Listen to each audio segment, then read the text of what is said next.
Kashmir files film को आधा सच कहने वालों को अब हम पूरा सच दिखाते हैं। फिल्म में जिन किरदारों की बात की गई वो विवेक अग्निहोत्री की कल्पना नहीं थे, बल्कि असल में थे। उनके बारे में आपको बताता हूं। सबसे पहले बिट्टा कराटे के बारे में जानिए। कश्मीर फाइल्स में बिट्टा कराटे का रोल एक्टर चिन्मय ने निभाया है।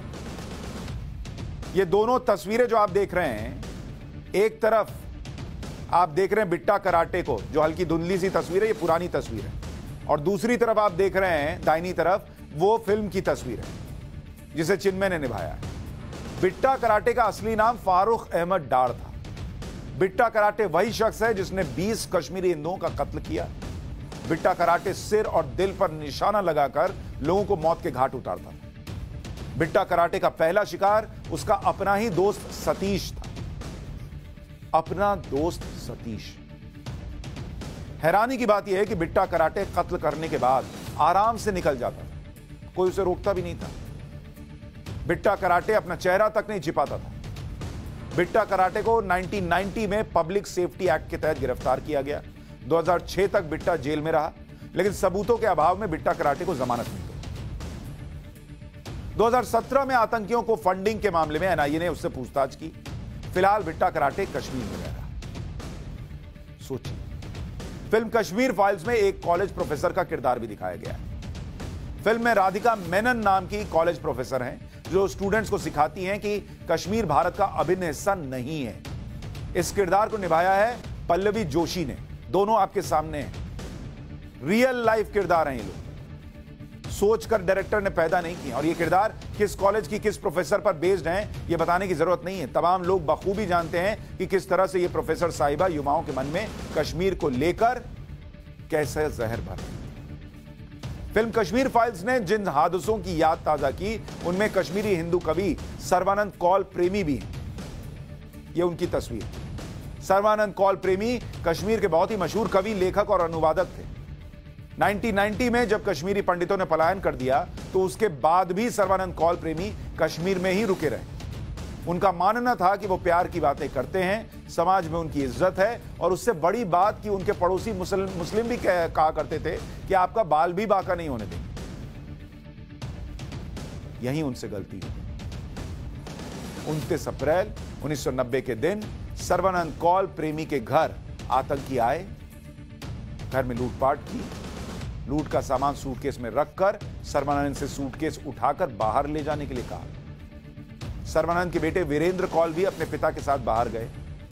2 दिन बाद दोनों की लाश मिली। कहां थे वो पड़ोसी?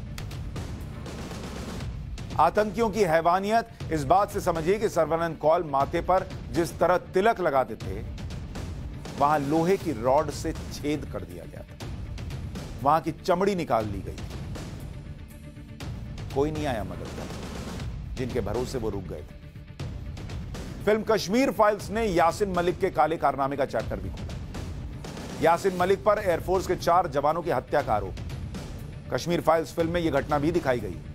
25 जनवरी 1990 को श्रीनगर के बाहरी इलाके रावलपुरा में आतंकियों ने एयरफोर्स के जवानों पर हमला कर दिया। इस घटना में 40 लोग घायल हुए, 4 जवान शहीद हुए। एयरफोर्स जवान एयरपोर्ट जाने के लिए बस का इंतजार कर रहे थे, तभी आतंकियों ने उन पर हमला किया था। मलिक पर, यासिन मलिक पर एयरफोर्स के जवानों पर घातक हमले की साजिश का आरोप है। इस मामले में जम्मू की टाडा कोर्ट में यासिन मलिक समेत 6 आतंकियों के खिलाफ आरोप भी तय हो चुके हैं। ऐसे हत्यारे के साथ कांग्रेस सरकार के दौर में प्रधानमंत्री मनमोहन सिंह हाथ मिला रहे थे। प्रधानमंत्री आवाज बुलाकर मुलाकात कर रहे थे। 1990 में कश्मीरी पंडितों के पलायन के दौरान जो सबसे खौफनाक वारदात हुई थी, वो गिरिजा टिक्कू के साथ हुई थी। ये गिरिजा टिक्कू की असली तस्वीर और फिल्म में जो है उनकी तस्वीर आप देख रहे हैं। जून 1990 में बांदीपुरा में लैब असिस्टेंट गिरिजा टिक्कू को अगवा किया गया, गैंगरेप किया गया। और मैं आपको सिर्फ इतना ही कह सकता हूं कि निर्भया के मामले में जो आपने गैंगरेप सुना था, यह गैंगरेप उससे भी बेभत्स। और उसके बाद आरे से काट दिया गया गिरिजा टिक्कू को। गिरिजा टिक्कू 11 जून 1990 को अपनी सैलरी लेने के लिए कॉलेज गई थी। 5 आतंकियों ने गिरिजा टिक्कू को किडनैप किया, गैंगरेप किया और उसके बाद जिंदा आरे से चीर दिया। रिपोर्ट कहती थी कि जब उन्हें आरे से चीरा गया, 2 टुकड़े किए गए, उस वक्त वो जिंदा थी। आतंकियों का मकसद इस वारदात से कश्मीरी हिंदुओं के दिल में दहशत पैदा करने का था। और कुछ लोग कहते हैं आधा सच दिखाया, क्योंकि जो पूरा सच है ना, वो उनको सूट नहीं करता। अफसोस इतना है कि 32 साल के बाद जब आखिरकार कश्मीरी हिंदुओं का दर्द बाहर आया, जिसको देखकर इस देश का हर एक नागरिक रो रहा है थिएटर से निकलते वक्त, उस वक्त भी इस देश के कुछ नेता इस दर्द को महसूस नहीं करता। तब तो नहीं किया था, अब भी नहीं कर पाए, क्योंकि यह दर्द उनके एजेंडे में सेट नहीं होता।